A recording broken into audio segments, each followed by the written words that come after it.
नमस्कार मैत्रिणींनो, मी दीपाली तुमचं दीप्स कॉर्नरमध्ये स्वागत करते।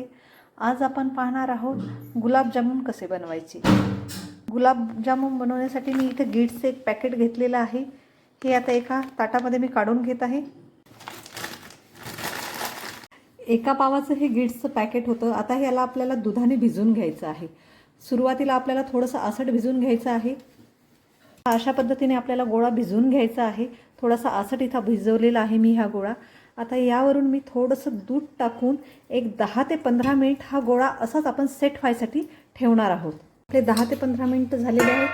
पहा, आपण जेवढं दूध टाकलं होतं तेवढं पूर्ण आटून गेलेलं आहे। आता आपल्याला हा गोळा मळून घ्यायचा आहे। पहा, आपण जेवढं दूध टाकलं होतं तेवढं दूध पूर्ण ह्या गोळ्याने ऑब्झर्व करून घेतलेलं आहे। आता मी परत थोडंसं हे दूध टाकत आहे आणि थोडंसं परत मळून घेत आहे।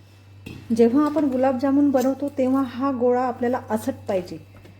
आसट जे असल्यामुळे गुलाबजामुन आपले लवकर पाकामध्ये मुरतात। पहा, हा गोळा एकदम आसट आहे। खाली अजूनही आपला चिपकत आहे गुलाबजामुनचं पीठ। आता अशाच पद्धतीने आपण हा ठेवणार आहोत आणि याचे गुलाबजामुन आपण करून घेणार आहोत। हा इतका आसट आपल्याला भिजवून घ्यायचा आहे। आता याचे आपण छोटे छोटे गोळे तयार करून घेत आहोत। हा एक गोळा मी थोडासा तोडून घेतलेला आहे। तो आता आपल्याला हातावरती असा गोल गोल करून फिरून घ्यायचा आहे। याचा व्यवस्थित असा गोल तयार करून घ्यायचा आहे आपल्याला।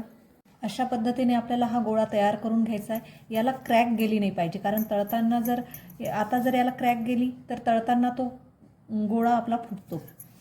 अशाच पद्धतीने आपण बाकी गुलाबजामुन सुद्धा तयार करून घेऊया। हा हे गुलाबजामुनचे गोळे मी इथे तयार करून ठेवलेले आहेत आणि जे बनवलेले आहेत ते एका कपड्याखाली मी झाकून ठेवलेले आहेत। जर हे असेच उघडे ठेवले तर याला क्रॅक पडतात आणि हे कडक होतात। त्यामुळे आपल्याला हे कपड्यात झाकून ठेवायचे आहेत तयार करताना। पहा, आपले सगळे गुलाबजामुन तयार करून झालेले आहेत। आता हे आपण चांगल्या तुपात तळून घेऊया। पहा, एका पावाच्या पॅकेटमध्ये जवळपास 35 ते 40 गुलाबजामुन आपले झालेले आहेत। आपण कढईमध्ये थोडं तूप घातलेले आहे, मी ते गरम करून घेतलेले आहे आणि गॅसची आच मी आता मंद करून घेतलेली आहे। आपल्याला हे गुलाबजामुन मंद आचेवरती तळायचे आहेत। याच्यात आपण गुलाबजामुन टाकत आहोत आणि अगदी मंद आचेवरती हे आपल्याला तळायचे आहेत। जर हे मंद आचेवर तळले नाही तर हे आतून कच्चे राहतात, म्हणून अगदी मंद आचेवरती आपल्याला हे तळायचे आहेत।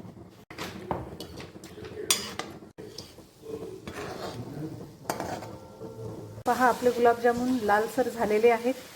आता हे आपण एका ताटामध्ये काढून घेऊया।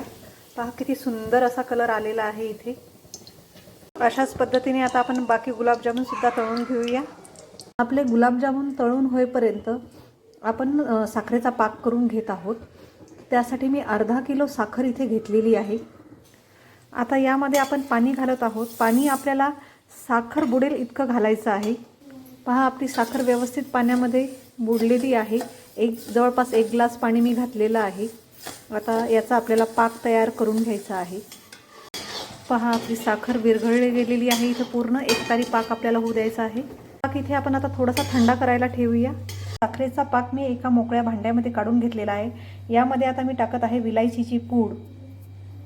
विलायची पूड आता आपण मिक्स करून घेत आहोत। विलायचीची पूड पाकामध्ये कधीही गरम असताना टाकायची नाही। गरम असताना टाकले तर त्याचा वास उडून जातो, म्हणून थोडंसं पाक थंड झाल्यानंतरच आपल्याला यामध्ये विलायचीची पूड घालायची आहे।